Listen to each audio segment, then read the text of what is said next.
Now, what brought you from salvation to a planter of 4 congregations? How did God call you into that work, and why did you see that as so important? Well, there was a need where we were in Chicago. I was a student at Moody, and we were leading Jewish people to faith, and the church that was near us really was opposed to Israel in its perspective.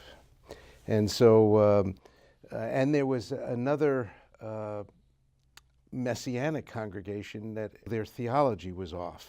And so the regional director told me we need to start a congregation. So you were part of Chosen People at that time? I was with Chosen People Ministries. And so I thought he was going to be the pastor. I was a student. What did I know? And he said, no, you're going to be the pastor. And so I got thrown into the position while a full-time student. And so you were called and thrown? Yes, called and thrown. And into deep water. I was. And God in His grace blessed. All kinds of people came, and it became an established congregation. After about 3 years, it was on its own. Wonderful.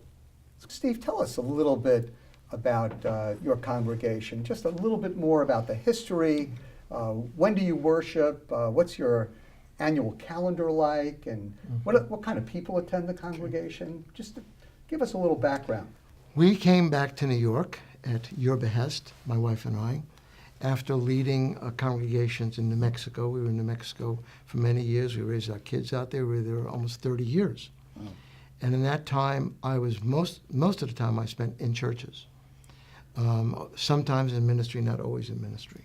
But we came out of the church because we felt that the Lord was expressing on our hearts the fact that we needed to express our Jewishness within the church context. We stayed within the church for many years before we became an independent Messianic congregation. And we felt that that was a very positive move on our part. So we stayed out there and led the congregation for about 10 years before we came back to New York City.